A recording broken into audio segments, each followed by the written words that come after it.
Astaghfirullah. Assalamualaikum warahmatullahi wabarakatuh.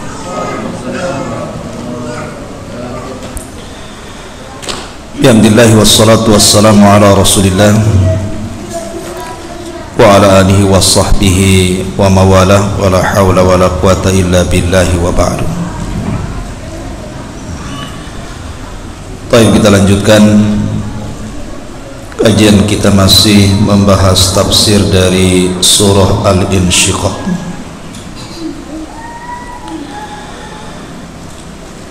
A'udzubillahi minasyaitonir rajim. Bismillahirrahmanirrahim. Fala uqsimu bisyafaq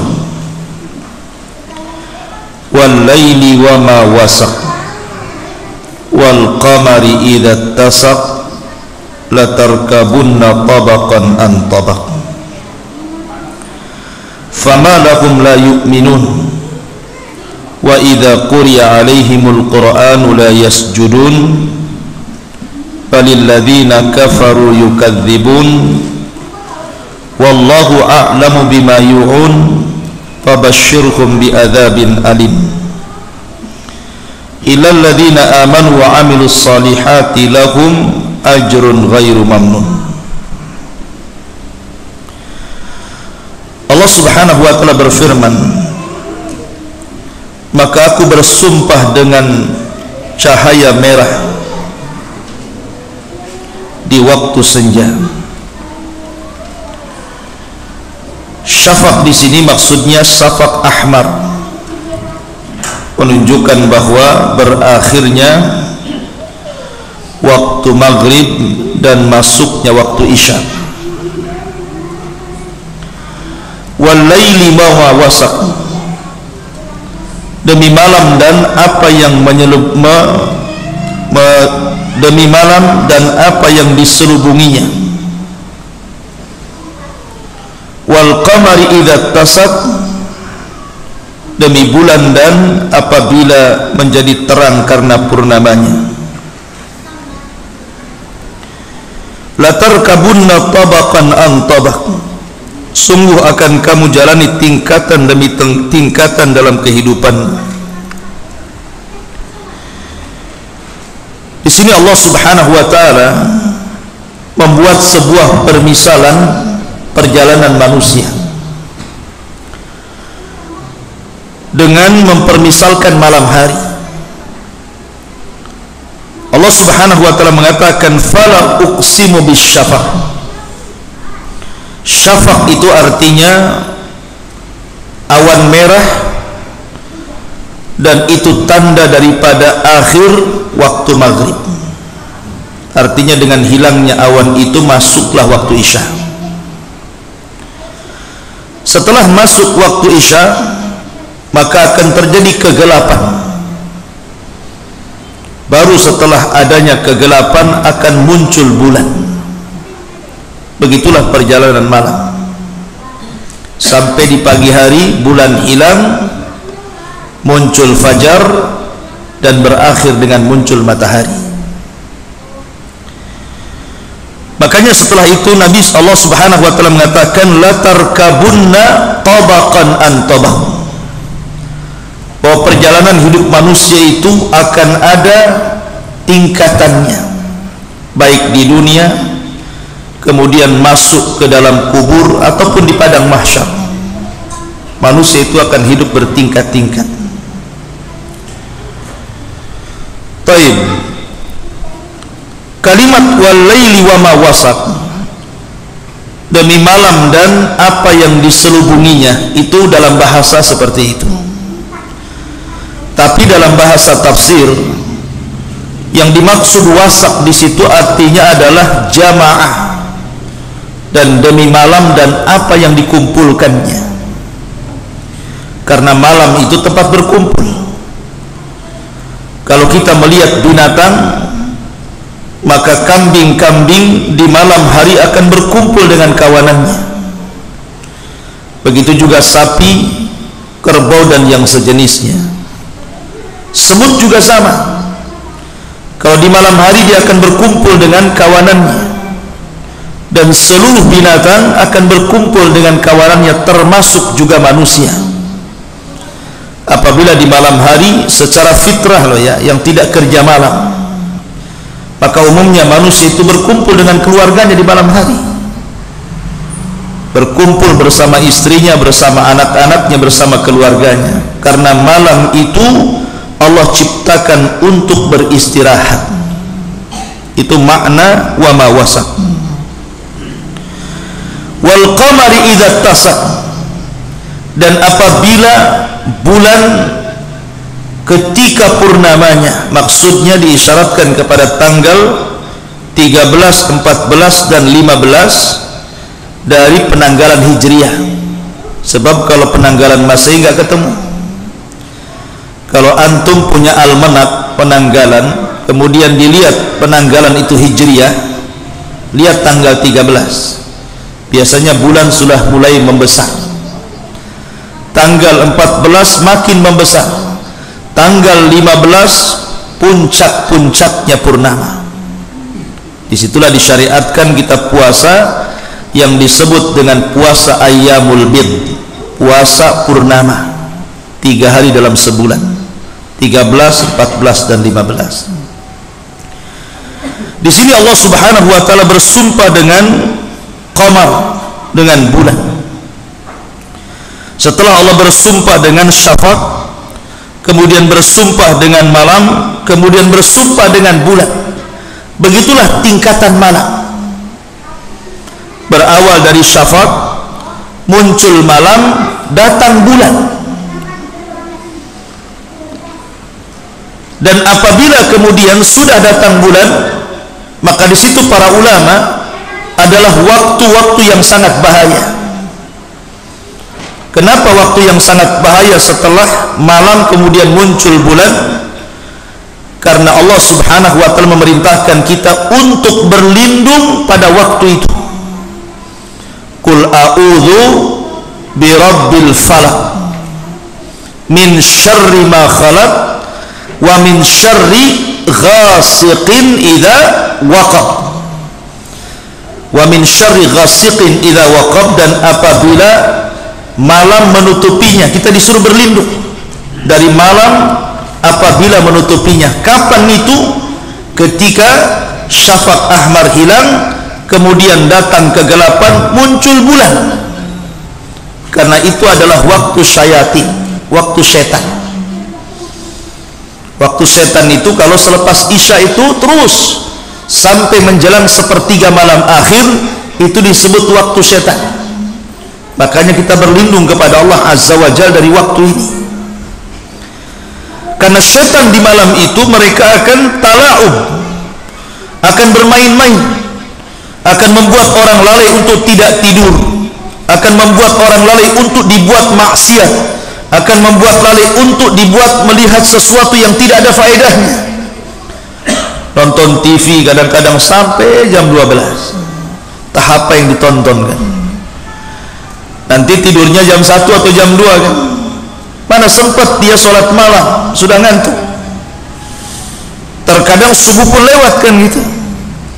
Makanya waktu itu waktu yang sangat bahaya karena syaitan mempermainkan kita. Dari sinilah Nabi SAW melarang tidak boleh tidur setelah maghrib dan tidak boleh banyak bicara setelah isya, kecuali pembicaraannya karena ada faedahnya, mungkin thalabul ilmi, mungkin maslahat dunia dan akhirat, karena masalah. Tapi kalau berbicaranya kemudian ngalor ngidul ngetan ngulon gak jelas gitu ya, nah ini masalah. Karena setan akan terus membuat dia asik bicara, lupa waktu. Tahu-tahu jam 1, tahu-tahu jam 2, tahu-tahu tidur, tahu-tahu bangun jam 7 gitu ya, lewat semuanya. Begitulah setan mempermainkan manusia. Kemudian setelah Allah Subhanahu wa taala bicara tentang perjalanan waktu ini, maka Allah ingin menerapkan kepada kita manusia dengan firman-Nya, la tarkabunna tabaqan an tabaq. La tarkabunna tabaqan an tabaq. Sungguh akan kamu jalani tingkatan demi tingkatan dalam kehidupanmu. di alam arwah, di alam janin sudah ada tingkatannya.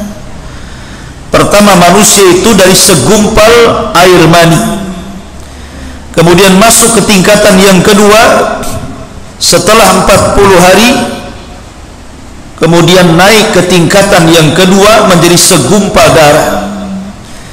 Kemudian setelah 40 hari berikutnya naik lagi tingkatannya menjadi segumpal daging, kemudian dimasukkan tulang dan menjadi manusia. Baru setelah kemudian 4 bulan ditiupkan ruh. Disitulah dicatat rizkinya, dicatat ajalnya, dicatat amalnya, dicatat apakah dia husnul khotimah kah, apakah su'ul khotimah kah, dicatat semuanya itu. Baru setelah usia 9 bulan kemudian lahir ke dunia. Ada tingkatan lagi di dunia. Ada masa bayi, naik lagi masa remaja, naik lagi masa dewasa, kemudian menikah, punya anak, punya cucu, jadi kakek, ngaca, sudah uban semuanya. Siap-siap dia dipanggil oleh malakul maut. Begitu juga dalam kehidupan dia, dalam hal ekonomi dan pengetahuan ada tingkatannya. Tidak mungkin orang lahir langsung kaya, tidak mungkin juga orang lahir langsung cerdas jadi profesor. Ada tingkatan-tingkatan kehidupan. Kemudian masuk ke alam barzakh, ada juga tingkatannya. Pertama ada himpitan kubur, tidak ada yang selamat. Walaupun sahabat Nabi SAW sekalipun atau bayi yang tidak punya berdosa sekalipun tetap kena himpitan kubur. Baru kemudian ada fitnah kubur. Pertanyaan mungkar dan nakir, siapa Rabbmu, siapa nabimu, apa agamamu. Kalau dia bisa menjawab, naik ke tingkatan nikmat kubur, diluaskan kuburnya, dibukakan pintu dari sorga, dihantarkan pakaian, makanan, minuman dari sorga, sampai kiamat dibangkitkan. Kalau dia tidak sanggup menjawab, naik lagi kepada azab kubur, disempitkan kuburannya, dan dia disiksa sampai kiamat dibangkitkan. Kemudian setelah kiamat dibangkitkan, ada lagi tingkatan-tingkatan di akhirat. Mulai daripada manusia dikumpulkan, dibangkitkan, kemudian dikumpulkan. Setelah dikumpulkan, kemudian ditampakkan catatannya. Setelah ditampakkan catatannya, kemudian mulai mengambil catatannya. Setelah diambil catatannya, kemudian masuk pada proses hisab. Setelah hisab, masuk pada proses timbangan. Setelah timbangan, masuk pada proses melintasi siratil mustaqim. Kalau yang berhasil, maka mereka akan sampai di kontor. Ada proses lagi, proses kisos. Siapa yang pernah menzalimi di dunia akan dikisos di kontor. Setelah kontor, baru kemudian ke lapangan yang di depannya pintu-pintu sorga. Manusia akan berjubel di situ. Baru kemudian pintu sorga dibuka dan semua orang masuk sorga. Sebagian yang lain yang tidak berhasil melewati sirat, maka mereka akan dimasukkan ke dalam neraka. Begitulah tingkatan manusia. Jadi ada tingkatan-tingkatannya, mulai dari janin, lahir, masuk kuburan, masuk padang mahsyar, sampai berakhir dengan sorga. Itu maknanya la tarkabunna tabaqan an tabaq. Kemudian Allah mengatakan fama lahum la yu'minun. Kalau kamu sudah tahu bahwa ada tingkatan-tingkatan seperti itu, ada kehidupan dunia, ada kehidupan kuburan, ada kehidupan akhirat, fama lahum la yu'minun. Kenapa kalian tidak beriman? Kenapa kalian kufur? Kenapa kalian ingkar? Wa idza quri'a 'alaihimul qur'anu la yasjudun. Apabila dibacakan Al-Qur'an kepada mereka, mereka tidak sujud. Maksudnya bukan sujud tilawah di sini. Yasjudun itu artinya yakhda'un. Kenapa kalian tidak merendah dengan Al-Qur'an? Apabila dibacakan Al-Qur'an, kenapa tidak kalian benarkan? Ya, benar, sah, betul. Karena Allah Subhanahu wa ta'ala apabila berfirman sadaqallahul azim, maha benar Allah dengan segala firman-Nya. Tapi orang-orang kafir, mereka mendustakan. Apabila dibacakan kepada mereka Al-Quran, mereka tidak langsung sami'na wa ata'na, tapi mereka malah mendustakan, terkhusus apabila dibacakan kepada mereka tentang masalah akidah, tauhid dan keyakinan. Karena orang-orang kafir tidak percaya ada hari kebangkitan setelah kematian. Orang-orang kafir tidak percaya. Sama dengan orang-orang komunis gitu ya. Makanya orang-orang kafir yang tidak percaya dengan adanya kebangkitan, mereka orang yang paling takut dengan kematian. Orang kafir itu takut dengan kematian. Kenapa? Karena tidak percaya ada hari berbangkit masalahnya. Tapi seorang yang beriman, karena dia yakin ada hari kebangkitan, sehingga dia persiapkan di dunia dengan amalan, dia tidak akan takut dengan kematian. Makanya Khalid bin Walid ketika ditanya oleh tentara Romawi, tentara Nasrani, tentang kiat-kiat kenapa dia bisa menang perang padahal pasukan tidak banyak, sementara orang-orang Romawi itu pasukannya berkali-kali lipat dibandingkan pasukan kaum muslimin yang dipimpin Khalid, mereka bertanya tentang kunci kemenangan. Maka Khalid hanya sederhana saja, kalian ingin tahu kenapa kami dimenangkan? Kata Khalid, karena kami nuhibbul mauta kama tuhibbul haya, karena kami cinta dengan kematian sebagaimana kalian suka dengan kehidupan. Nah, itu kuncinya itu saja. Karena kami suka mati, kalian suka hidup masalahnya. Makanya kalian ketakutan, kami malah justru makin berani gitu. Karena ingin mati. Karena orang yang mati di medan perang mati syahid, tidak ada hisab, masuk surga tanpa hisab dan adab. Begitulah sikap kaum muslimin.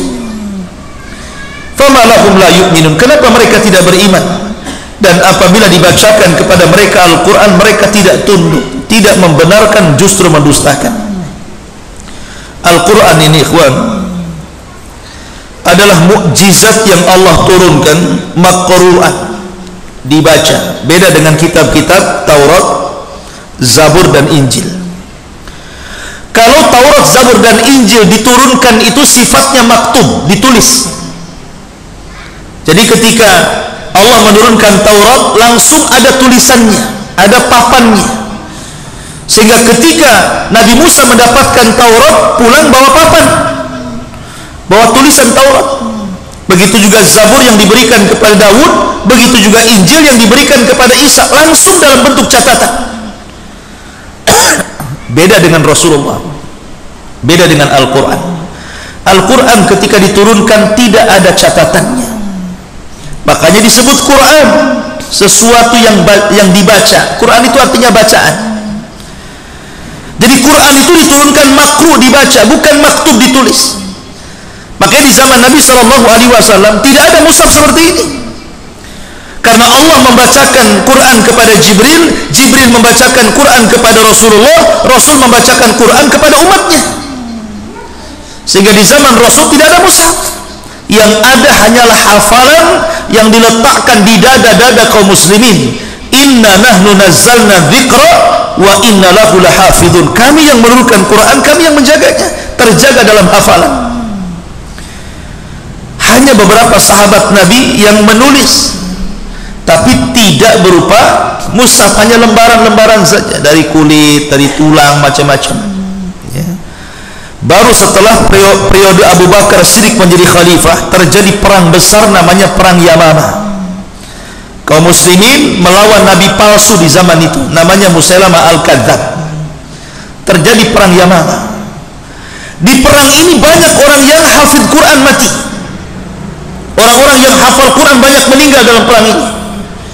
Akhirnya Umar bin Khattab radhiyallahu an meminta saran kepada Abu Bakar, ini orang-orang yang hafal Quran banyak meninggal.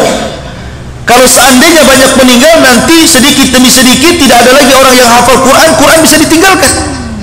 Sebaiknya kau kumpulkanlah Al-Quran itu. Awalnya Abu Bakar tidak mau karena tidak pernah dikerjakan di zaman Nabi. Tapi Allah berikan keleluasaan hati Abu Bakar, akhirnya menerima saran Umar bin Khattab. Mulailah dikumpulkan lembaran demi lembaran, catatan-catatan para sahabat ketika menulis wahyu. Setelah terkumpul, tidak juga dicetak menjadi mushaf, tapi hanya sekedar disimpan saja. Antisipasi kalau seandainya tidak ada orang yang hafal Quran, sudah ada catatannya.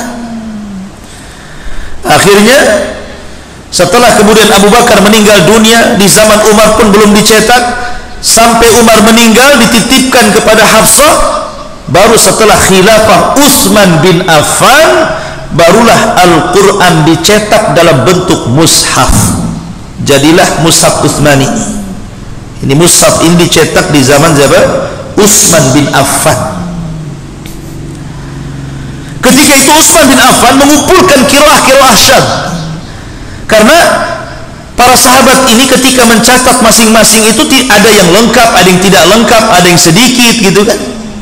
Jadi mereka punya catatan Quran itu ada yang 2 lembar, 3 lembar di rumah-rumah para sahabat, kemudian dikumpulkan.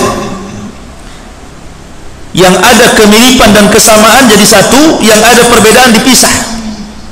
Karena ada beberapa qiraah yang berbeda. Seperti umpamanya Allah mengatakan innallaha huwal ghaniyul hamid. Dalam qiraah yang lain innallaha huwal ghaniyul hamid, ada huwanya. Ini beda sini, ini beda bacaan nih. Mana yang banyak sesuai bacaannya dikumpulkan, mana yang beda dikumpulkan lagi. Lah yang beda ini disebut qiraatus syadzah, dibakar oleh Utsman bin Affan.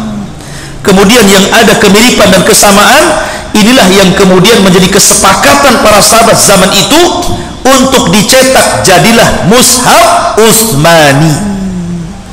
Supaya tidak ada perselisihan, ya, jadilah mushaf Utsmani, satu dunia jadi mushaf Utsmani. Makanya Quran tidak ada perbedaan. Anda mau beli Quran di Singapura, Anda mau beli Quran di Australia, Anda mau beli Quran di Amerika, Anda mau beli Quran di Saudi, ataupun Anda mau beli Quran di Batam, isinya sama, nggak ada perbedaan qiraah, isinya sama, karena yang beda-beda sudah dibakar, sehingga tidak ada perselisihan. Dan ini menunjukkan kecerdasan Utsman.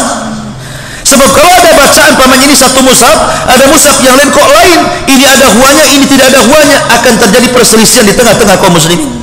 Makanya yang qiraah yang menyelisih itu dibakar, kemudian disepakati satu qiraah saja, satu bacaan, sehingga beli Quran di mana saja tidak akan beda isinya. Itu juga yang dibaca dari Qul A'udzu, dari surah Al-Fatihah, Al-Baqarah, dan diakhiri dengan Qul A'udzu birabbin nas. Semua mushaf Quran seperti itu. Ma'asyiral muslimin yang dimuliakan Allah Azza wa Jalla. Dan ingat, dahulu para salaf itu mereka sangat memuliakan Al-Quran.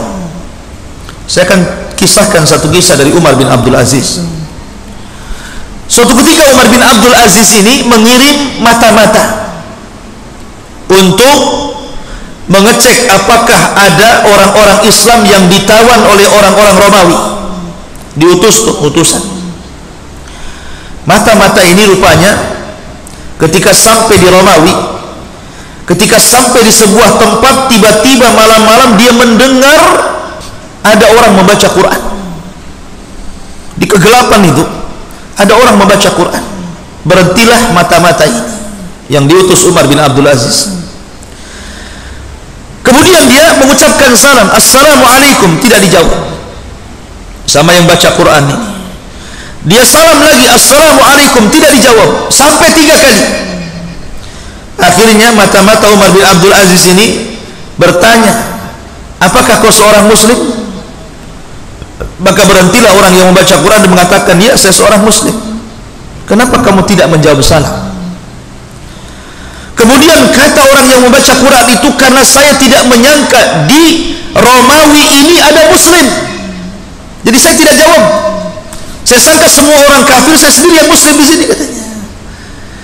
Kemudian didekati, rupanya orang yang membaca Quran itu buta matanya, rusak matanya. Kemudian ditanya, kenapa dengan matamu? Rupanya dia tentara dulunya, kemudian ketangkap, kena tangkap dan disandra, jadi tawanan orang-orang Romawi. Kemudian dia bercerita, ketika aku menjadi tawanan orang Romawi, maka aku dipaksa untuk menjadi Nasrani, tapi aku tidak mau. Kemudian mereka mengancam kepadaku, kalau kau tidak jadi Nasrani, ku copot kedua mata. Akhirnya tetap dia istiqomah dengan Islam sampai dicopot matanya, sampai buta dua-duanya. Dan mereka pun meletakkan aku di sini, setiap hari aku hanya makan 1 roti untuk 1 hari 1 malam. Tetapi aku sudah bersumpah kepada Allah Azza wa Jalla, Aku akan bersumpah kepada Allah, kalau aku meninggal kemudian Allah hadapkan diriku, aku bersumpah kepada Allah, aku akan mengatakan kepada Umar bin Abdul Aziz, kalau berjumpa pada hari kiamat, saksikan wahai Khalifah Amirul Mukminin bahwa tidak ada orang muslim di tanah Rum kecuali diriku, dan aku meminta kepadamu, jadikan aku satu surga denganmu. Akhirnya mata-mata ini kemudian pergi pulang, kemudian menemui Umar bin Abdul Aziz. Kata Umar bin Abdul Aziz, apa yang kau temui di negara Romawi itu? Maka mata-mata ini mengatakan, sungguh aku mendapati orang yang sedang membaca Quran begini, begini, begini, begini. Ceritakan semuanya. Marah Umar bin Abdul Aziz ini, karena dia hafal Quran tentara ini, disiksa sedemikian rupa, bahkan sampai dicopot kedua matanya. Ngamuk Umar bin Abdul Aziz, tulis surat. Ya. Kata Umar bin Abdul Aziz, serahkan surat ini kepada Malikul Rum, Raja Romawi. Akhirnya dibawalah surat itu sampai ke Raja Romawi. Pas dibaca surat itu, ancaman dari Umar bin Khattab, wahai Raja Romawi, sampainya surat ini kepadamu menunjukkan bahwa saya akan mengerahkan pasukan besar, awalnya dari kalian dan akhirnya dari diriku. Kalau kau tidak lepaskan dia, maka kuhancurkan sampai ke akar-akarnya. Ketakutan Raja Romawi, dapat surat itu ketakutan. Ya.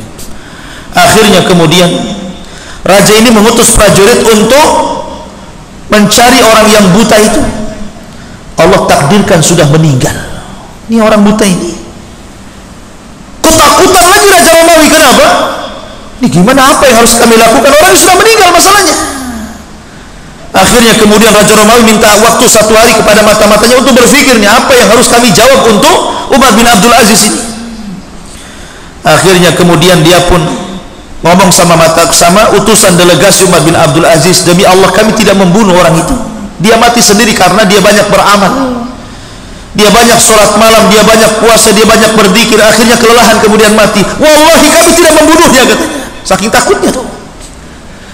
Akhirnya, kalau engkau ketakutan dengan khalifah kami, ya sudah, bawa saja jasadnya, kamu mandikan, kamu kafankan, bersihkan, masukkan ke kendaraan, biar aku katakan kepada Umar bahwa dia tidak dibunuh tapi dia mati karena amalannya.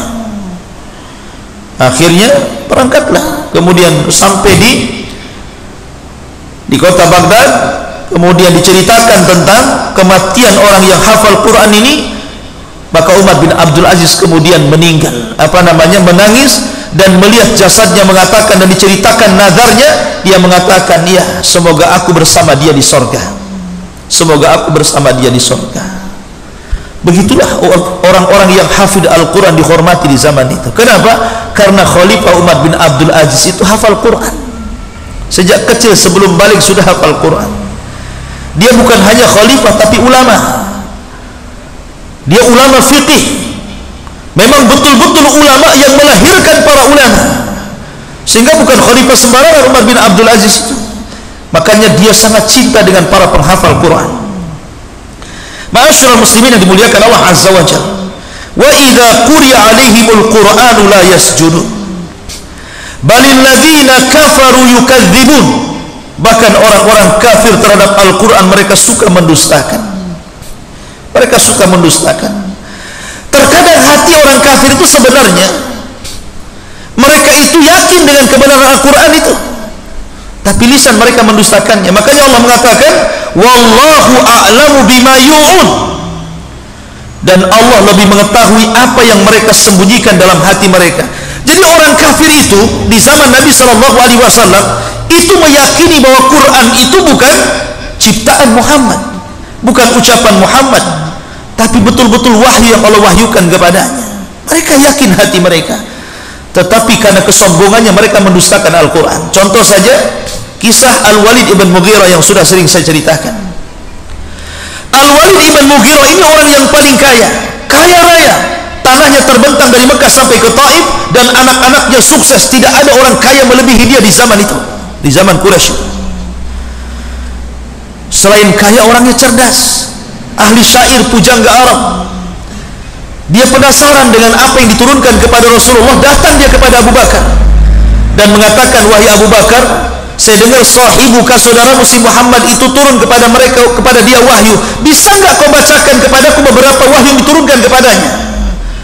Akhirnya Abu Bakar membacakan ayat-ayat Al-Quran di hadapan Al-Walid ibn Mughirah, dan dia menikmati, kemudian meyakini bahwa ini adalah firman Tuhan. Karena sudah keenakan dengan bacaan Quran yang dibaca Abu Bakar, dia ingin lagi membaca langsung dari Rasulullah. Ditemui Rasulullah sama dia, kemudian diminta agar dibacakan padanya Al-Quran.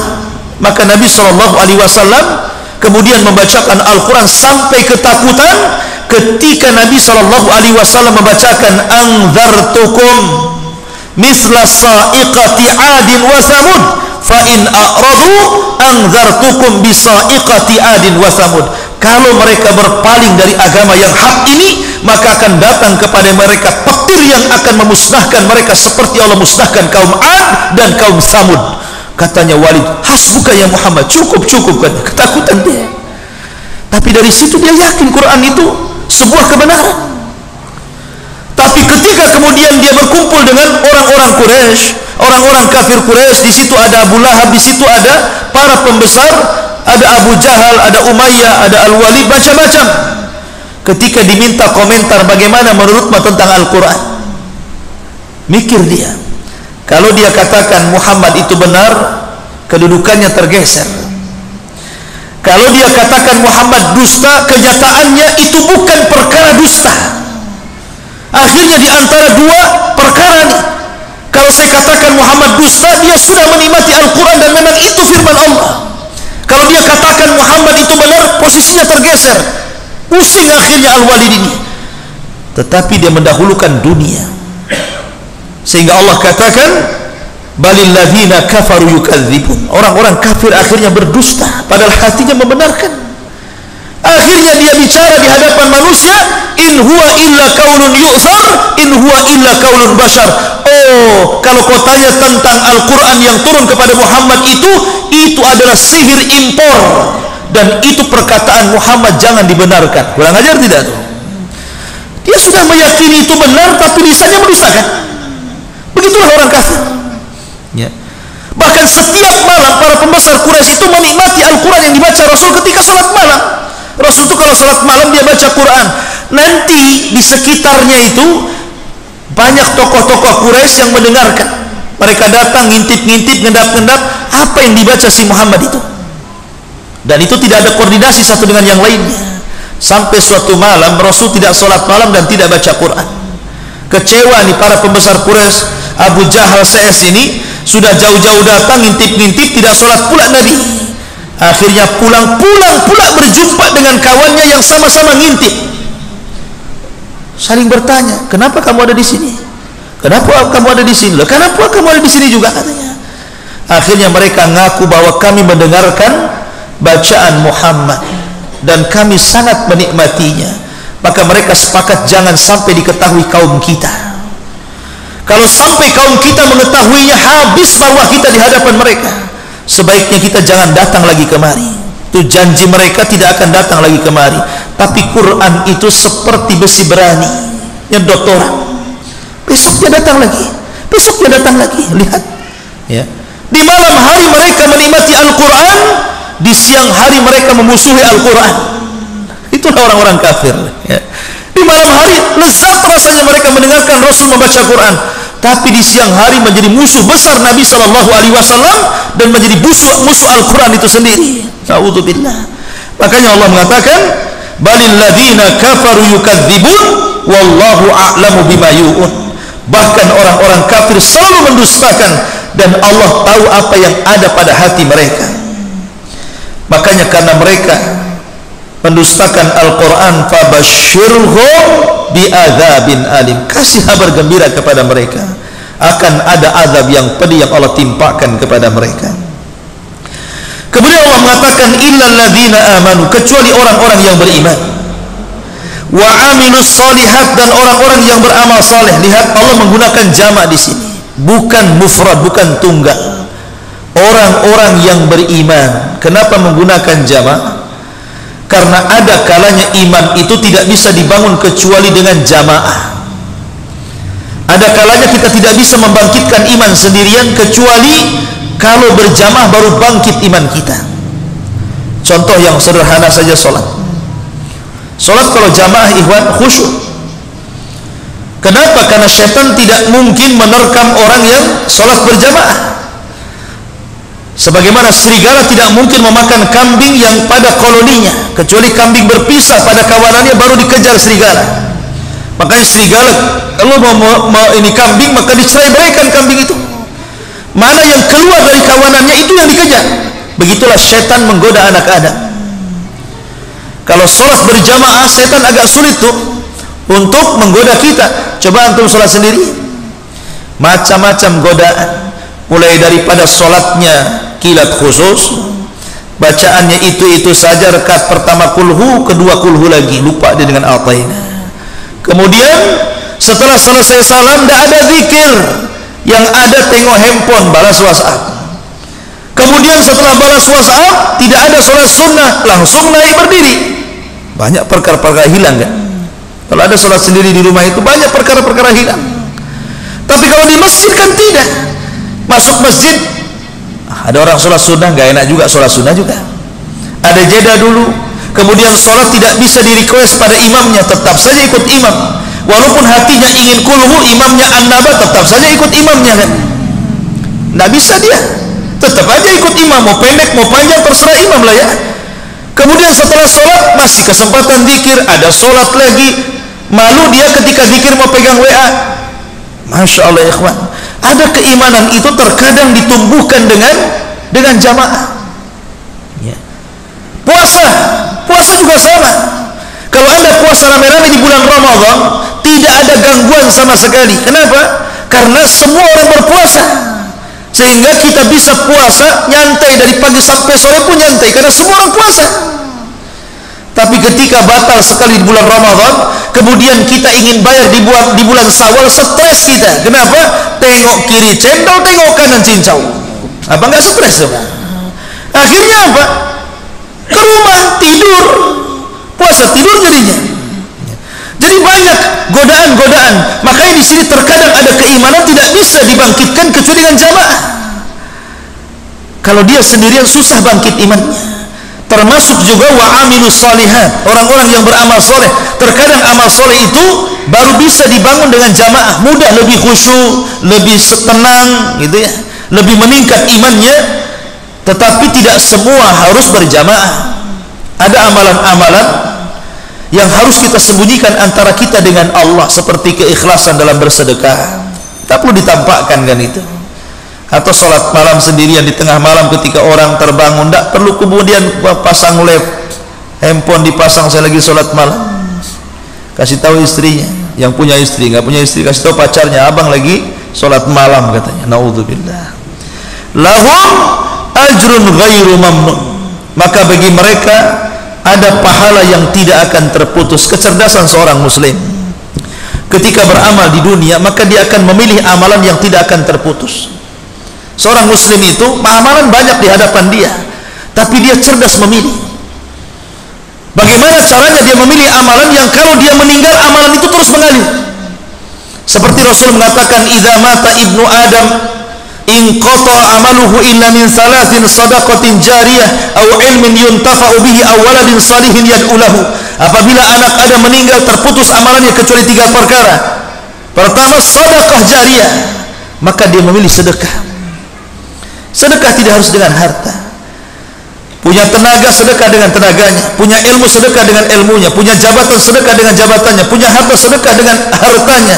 Sedekah, karena itu amalan yang tidak terputus. Atau ilmu, pengetahuan yang diajarkan kepada orang lain. Ataupun kita punya anak yang soleh yang kita didik. Anak yang soleh, kalau anda punya keturunan diberikan anugerah anak, maka didiklah. Kalau seandainya Allah takdirkan kemudian anak itu menyimpang, setelah anda didik, maka anak itu tidak mentransfer dosa lagi kepada kita. Jadi antum didik anak antum sholat, suruh belajar di waktu belum balik umpamanya, akhirnya anak itu nampak kesolehannya, Setelah balik, orang tuanya meninggal. Rupanya anak ini tersesat. Yang tadinya ketika masa kecilnya dia sholat, akhirnya tidak sholat. Masa kecilnya taat, akhirnya maksiat. Maka orang tua tidak mungkin terseret lagi dengan anaknya. Kenapa? Karena bebannya sudah selesai, tugasnya sudah selesai. Tapi kalau anak itu tidak dididik sama sekali, dari kecil tidak pernah diarahkan ke agama, dari kecil tidak pernah diajari sholat, dari kecil tidak pernah dihadirkan di majelis ilmu, dari kecil tidak pernah diajarkan Quran, kemudian orang tuanya meninggal, makin besar makin jahat, maka anak itu akan menyeret orang tuanya ke neraka.